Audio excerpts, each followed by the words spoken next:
Con el propósito de conseguir recursos para financiar los refuerzos que el ejército liberal necesita para poder ganar la guerra civil, el nuevo presidente progresista, Mendizábal, decide desamortizar los bienes eclesiásticos. La desamortización supone, de hecho, una nacionalización de los bienes de la Iglesia para después venderlos en subastas públicas. De alguna forma, es la respuesta del Estado liberal al apoyo que amplios sectores del clero prestan a la causa carlista. Mendizábal decide como primera medida disolver las órdenes religiosas y declarar sus posesiones, que son principalmente tierras, bienes nacionales. Para los liberales, la propiedad es el motor de la sociedad y el sustento de la riqueza de la nación. Por este motivo, consideran que la liberalización del suelo resulta fundamental para su proyecto. La gran cantidad de tierras subastadas, cerca de 10 millones de hectáreas, crea entre los compradores, fundamentalmente burgueses y comerciantes que se benefician de la desamortización, una amplia red de apoyo a la causa liberal. Entre los nuevos propietarios también hay miembros de la aristocracia. La nobleza, cuyas tierras han sido respetadas por los liberales, apoyan la causa liberal y participan en las subastas para ampliar sus patrimonios. Este es el motivo por el que en media España, al sur del Tajo, se acentúa aún más la concentración de tierras que constituyen los grandes latifundios. Los otros grandes perdedores de la desamortización son los campesinos. Los pequeños arrendatarios, al no poder comprar sus tierras, pasan a convertirse en jornaleros de los nuevos propietarios junto a los empleados de las tierras expropiadas. De este modo, los campesinos se proletarizan. El gobierno progresista convoca elecciones y las gana. Enseguida, las Cortes se disponen a redactar una nueva constitución más acorde con la idea progresista de lo que debe ser España. El otro gran objetivo es el de dar un fuerte impulso a la economía nacional que la ponga a la altura del nuevo capitalismo europeo. El nuevo ministro de Hacienda es Pascual Madoz. Madoz quiere resolver los crónicos problemas de Hacienda y relanzar los viejos proyectos de expansión ferroviaria. Necesita dinero y por eso aprueba una nueva ley de desamortización.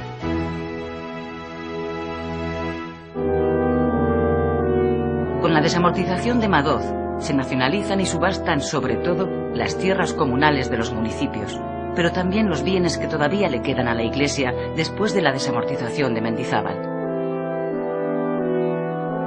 Tras esta desamortización civil de Madoz, los municipios pierden el medio más importante para financiarse, las tierras, lo cual provoca un auténtico desastre social en todos los pueblos. Los campesinos más humildes pierden su medio de vida y los pequeños ayuntamientos que solían pagar al médico y al maestro con los beneficios del arrendamiento de terrenos se empobrecen aún más. El desamparo rural se acrecienta. ¿Qué es eso, Santiago? A partir de 1855 se desata en el país la fiebre de la construcción de ferrocarriles. La explicación está en el respaldo que el gobierno ofrece a los proyectos de nuevos trazados. El Estado invierte en ellos parte del dinero obtenido con la desamortización, pero sobre todo aprueba una nueva ley de ferrocarriles que incentiva extraordinariamente la participación del capital extranjero. El capital extranjero, especialmente francés, entra masivamente en España y en consecuencia se hace con la propiedad de la mayor parte de las compañías ferroviarias.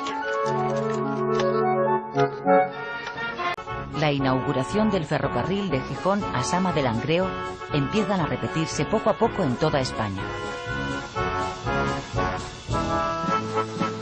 El primer tren que circula por la península es el que cubre la línea entre Barcelona y Mataró.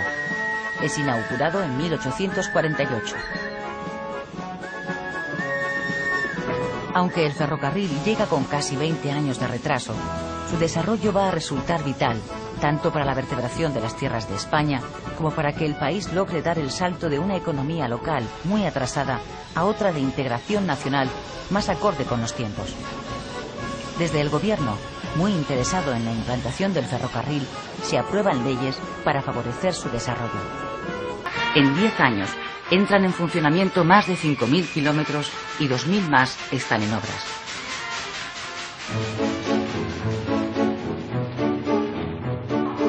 Con la expansión del ferrocarril, España vive los efectos de la revolución de los transportes. El tiempo se acelera y las distancias se acortan. Los llamados caminos de hierro se van a encargar de vertebrar España.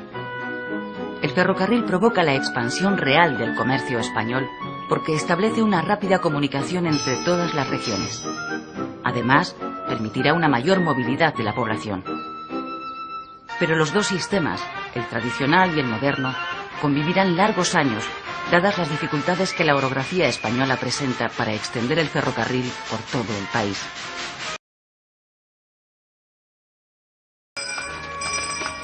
A pesar de los esfuerzos de los liberales por modernizar España, las epidemias de cólera y las hambrunas continúan abatiéndose cíclicamente sobre el país.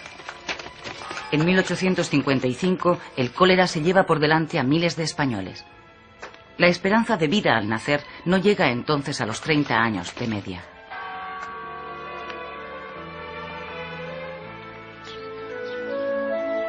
Sin embargo, la población sigue aumentando lentamente. A mediados de siglo, España pasa ya de los 15 millones de habitantes. De ellos, tan solo 2 millones viven en ciudades. El resto, que es la gran mayoría, continúa en el campo.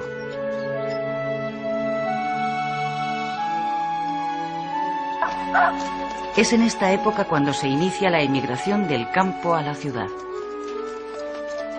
Las zonas costeras del Mediterráneo y del Cantábrico, junto con Madrid, son los destinos preferidos de los inmigrantes que van buscando los lugares donde las industrias tienen necesidad de mano de obra.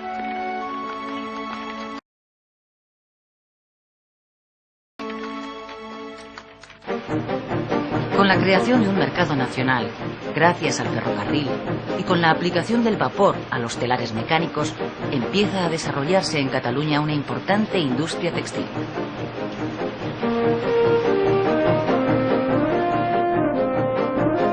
Otra actividad industrial que inicia en estos momentos su despegue es la de la obtención del hierro, la siderurgia.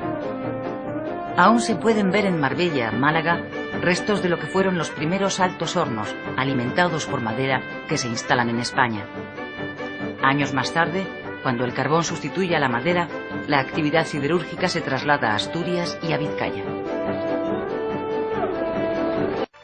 La Ley de Minas, aprobada por los liberales progresistas en 1869, que consistía de hecho en la desamortización del subsuelo español, puso en venta gran cantidad de minas propiedad de la corona que estaban mal explotadas por falta de medios. La liberalización del sector minero atrae hacia nuestro país a inversores extranjeros interesados en su explotación. En el último tercio del siglo XIX, la minería se convierte en el sector más dinámico de la economía española. La extracción de cobre, plomo, zinc, mercurio y hierro que requiere la industria europea tira de la demanda de mano de obra y de la inversión en infraestructuras y nuevas tecnologías. Gran cantidad de campesinos abandonan el campo y se trasladan a las zonas mineras en busca de trabajo. El norte de España, Asturias, Cantabria y Vizcaya, es la zona más favorecida por la expansión de la minería. Vizcaya entra en ese momento en la edad del acero. La prosperidad de Bilbao se dispara. Cataluña, especialmente Barcelona, se convierte durante el último tercio del siglo XIX en el centro de mayor expansión industrial de todo el país. La producción de la industria textil, del algodón y la lana, que había comenzado a mecanizarse años atrás, crece ininterrumpidamente debido a la conquista del mercado nacional, gracias al ferrocarril y a las medidas proteccionistas que le deja el campo libre en las colonias. Cataluña experimenta una época de prosperidad como nunca había conocido. El pueblo la bautiza como la fiebre del oro. Barcelona se convierte en la capital económica de España. La pérdida de las colonias obliga a muchos españoles a liquidar sus negocios allí. Esa llegada de capital, sumada al dinero que traen los indianos que regresan a España, provoca a finales de siglo una gran euforia económica en el país. Los bancos Hispanoamericano, Banesto y Vizcaya son de esta época. El dinero repatriado proporciona al desarrollo industrial y financiero en España un fuerte impulso que se mantendrá con el nuevo siglo. La neutralidad española estimula la actividad económica del país, que crece de modo incesante en el transcurso de la guerra. La demanda de nuestros productos en el mercado extranjero se dispara. Desde la industria al campo, pasando por la minería, todos los sectores conocen un periodo de bonanza. Se vende todo lo que se produce. Los cuantiosos beneficios obtenidos propician el desarrollo del capitalismo español. La burguesía es la gran favorecida por esta súbita prosperidad. Muchas de las grandes fortunas familiares del país surgen en ese tiempo. La clase obrera, sin embargo, se ve perjudicada a largo plazo por los efectos económicos de la Gran Guerra. El exceso de exportación acaba provocando escasez en los productos de primera necesidad y, en consecuencia, su encarecimiento. Durante los 4 años de la guerra, el coste de la vida sube en España un 40%, mientras los sueldos permanecen al mismo nivel.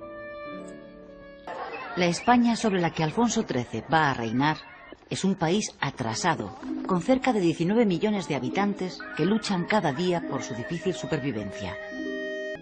España es un país sin apenas industria. La poca que hay está localizada en el País Vasco y Cataluña. El trabajo en las fábricas es el más solicitado porque es el mejor pagado. El sueldo diario oscila entre las 3 y las 4 pesetas, 2 céntimos de euro. Las mujeres cobran la mitad. Modernización es la palabra más oída a comienzos de siglo. Los españoles asisten esperanzados al desarrollo de los últimos inventos: la automoción, la electricidad y el teléfono. La mayoría confía en que gracias a ellos España alcance el progreso.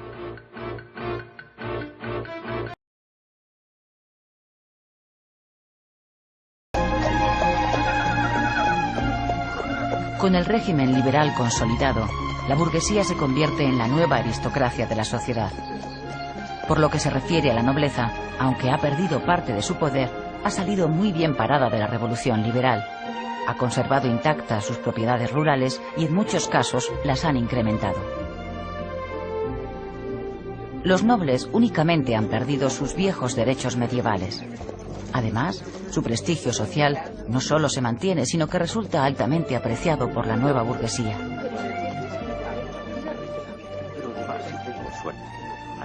En el campo, junto a la nobleza, surge un nuevo grupo de terratenientes que han comprado sus tierras en las subastas de la desamortización. Conforman una potente burguesía agraria. En las grandes ciudades, y a la cabeza de la reconstrucción económica que está llevando a cabo el régimen liberal, se sitúa la burguesía de los negocios, formada por financieros, industriales y por contratistas del Estado. Las simpatías políticas de todos estos sectores sociales están depositadas en los liberales moderados. A mediados del siglo XIX, el nivel de analfabetismo en España es muy alto. De los 15 millones de españoles, 12 no saben leer ni escribir. Los gobernantes liberales, que asumen la extensión de la enseñanza como una cuestión de Estado, promueven varias leyes de instrucción pública destinadas a educar a los españoles en los valores ciudadanos. Entre ellas destaca la del ministro Claudio Moyano, que busca escolarizar a toda la población. Esta ley, que declara obligatoria la enseñanza primaria, responsabiliza a los municipios del sostenimiento de las escuelas públicas. Los problemas económicos de muchos ayuntamientos, que apenas tienen para malpagar al maestro, hace que la enseñanza no resulte gratuita en todos los casos. Además de contra la penosa situación de los maestros, la ley de Moyano se estrella contra la escasez de medios de los padres, que en la mayoría de los casos se ven obligados a sacar a sus hijos de las escuelas con 8 o 9 años para ponerles a trabajar y ayudar así a sacar adelante a la familia. Alrededor de 175.000 obreros trabajan en la industria, en la minería y en la construcción de ferrocarriles en jornadas de 10 a 12 horas diarias. Estos trabajadores, que malviven con un mísero salario, constituyen el primer proletariado industrial español.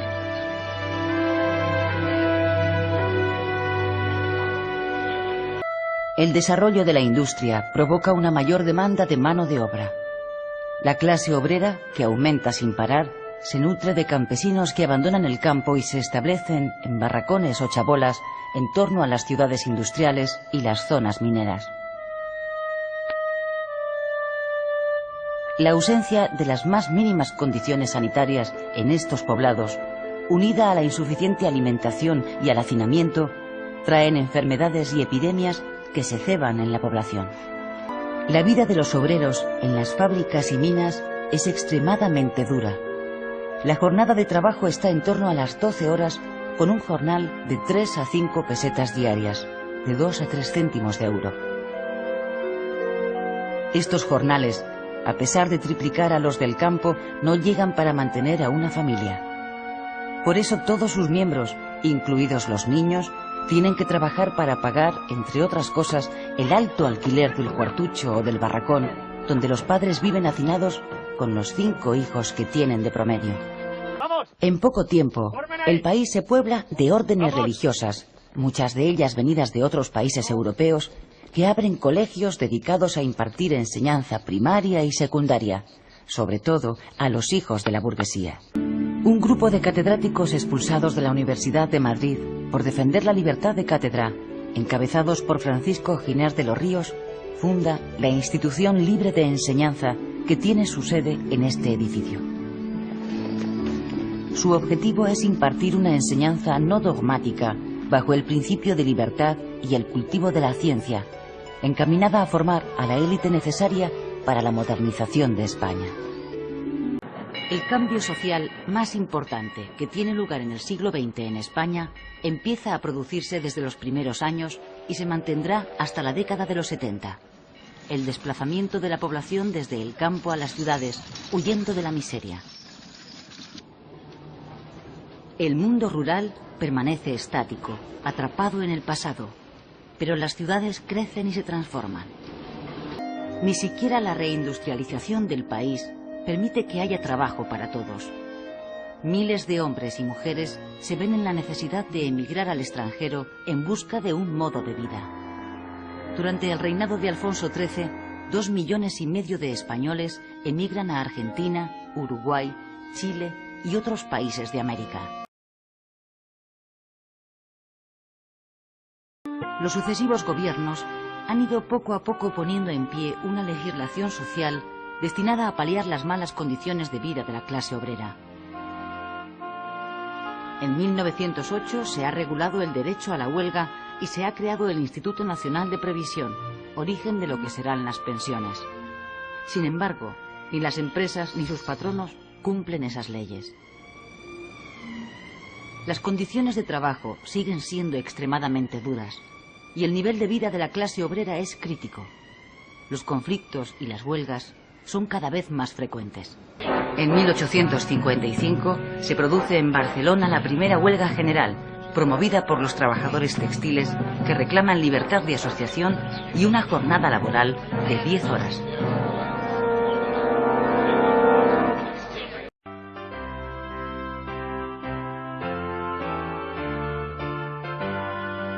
A finales de octubre, en pleno clima revolucionario, llega a Barcelona el anarquista italiano Giuseppe Fanelli. Es un propagandista de la Internacional Obrera que viene a establecer contacto con los obreros más activos de España para invitarles a formar parte de la Internacional.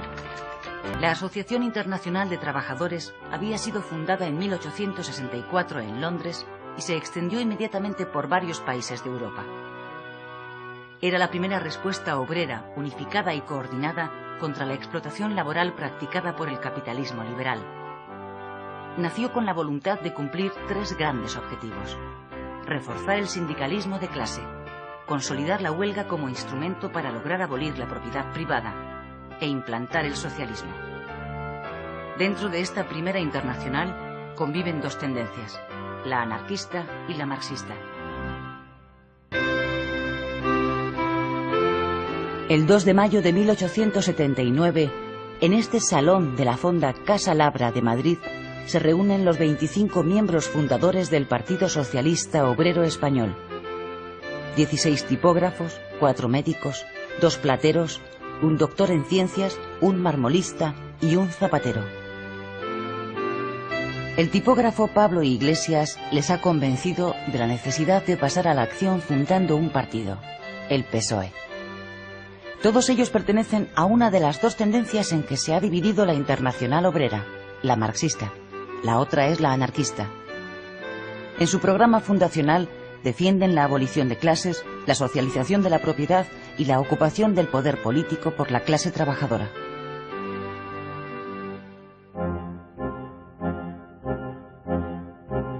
La liberalización política que lleva a cabo Sagasta durante su turno en el poder permite a los anarquistas, después de haber pasado varios años en la clandestinidad, celebrar en 1881 un congreso en Barcelona. En él adoptan el nombre de Federación de Trabajadores. Dentro del movimiento anarquista existen entonces dos tendencias: la colectivista, partidaria de la acción sindical a través de una organización legal, y la revolucionaria, partidaria del sabotaje y de la acción directa. Los anarquistas cuentan en 1882 con casi 60.000 afiliados. Cataluña, Zaragoza, Valencia y sobre todo las zonas rurales de Andalucía son los lugares donde mayor implantación tiene el anarquismo. Los jornaleros andaluces, ante su crítica situación y la ausencia de medidas sociales por parte de los gobiernos, se suman al anarquismo en busca de la única esperanza que les queda, la revolución libertaria. Los motines populares contra los propietarios de los cortijos empiezan a producirse. En medio de un clima de agitación creciente, en 1882 son asesinados en Andalucía 3 presuntos confidentes policiales. La Guardia Civil acusa del delito a una sociedad secreta anarquista, la Mano Negra. El proceso judicial contra la Mano Negra es el pretexto usado por el gobierno para desarticular las incipientes organizaciones anarquistas en España. Nunca se ha sabido quién estaba detrás de la Mano Negra. Barcelona se dispone en 1888 a abrir las puertas de la primera exposición universal que se organiza en España. En la misma exposición de Barcelona, los socialistas celebran su primer congreso y fundan su sindicato, la Unión General de Trabajadores. La UGT se encargará de llevar al mundo del trabajo las ideas socialistas y de hacer frente al creciente poder de los anarquistas.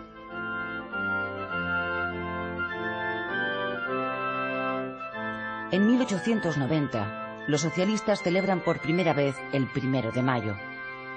Popularmente es bautizada como la fiesta de Nuestra Señora de las 8 horas, por ser esta la primera de las reivindicaciones laborales de las manifestaciones pacíficas que celebran en Madrid, Vizcaya y Barcelona, donde el socialismo tiene mayor implantación.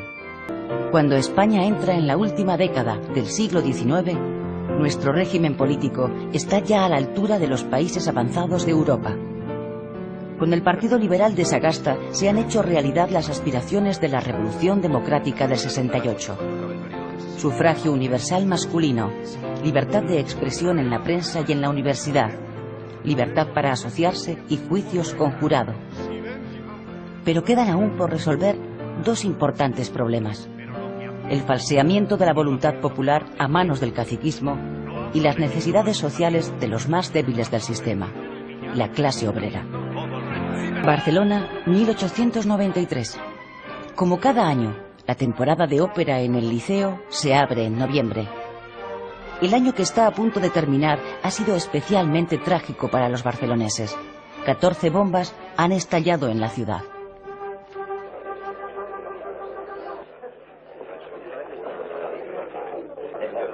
El terrorismo revolucionario que un grupo minoritario de anarquistas, partidarios del sabotaje y de la acción directa, practica en Europa como método de acción política, se ha instalado en Cataluña. Hasta este momento, el atentado más grave ha sido el frustrado intento de asesinato del capitán general de Cataluña, general Martínez Campos. El autor, un anarquista detenido, juzgado y condenado a muerte, había anunciado una terrible venganza ante el pelotón de fusilamiento.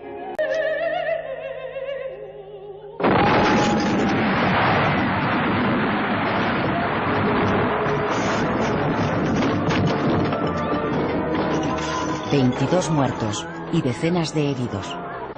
Esta es la venganza anunciada por el anarquista ejecutado. A partir de este momento, Barcelona es sometida a una espiral de violencia que acabará extendiéndose a toda España y que a lo largo de los años se cobrará la vida de varios jefes de gobierno. El país empieza entonces a poner nombre a un fenómeno que hasta ese instante desconocía: el terrorismo. En 1910, los anarcosindicalistas fundan en Barcelona la Confederación Nacional del Trabajo, la CNT. Se trata de un sindicalismo apolítico que, a través de la acción directa y de la huelga general revolucionaria, aspira a sustituir el régimen burgués por el ideal anarquista, el comunismo libertario. En las elecciones de 1910, el Partido Socialista, que se presenta en coalición con los republicanos, consigue por primera vez un escaño en el Congreso de los Diputados. Pablo Iglesias, fundador del PSOE, es el primer representante obrero que se sienta en las Cortes. No ha sido hasta el comienzo del siglo XX cuando el Estado ha empezado a ocuparse de la protección social. El Gobierno acaba de aprobar la Ley de Protección a Mujeres y Niños que, entre otras cosas, prohíbe que trabajen los menores de 10 años, pero los que sepan leer y escribir pueden trabajar desde los 9 años. Agosto de 1897. El presidente de Gobierno, Cánovas, es asesinado en el balneario de Mondragón, donde veranea. El autor es un anarquista italiano que actuó solo. Todavía hoy continúa siendo un enigma quién estuvo detrás del magnicidio. Algunas fuentes dicen que fue una venganza por la ejecución, poco tiempo antes en Montjuïc, de 5 anarquistas condenados por el atentado de la procesión del Corpus en Barcelona. También se ha especulado con la posibilidad de que interviniera alguna trama con intereses en la crisis de Cuba. El asesinato de Cánovas produjo un vuelco en la situación política española. Antes de acabar la década, en 1919, comienza en Barcelona, promovida por la CNT, la que va a ser la huelga más emblemática de esta época, la de la empresa eléctrica La Canadiense.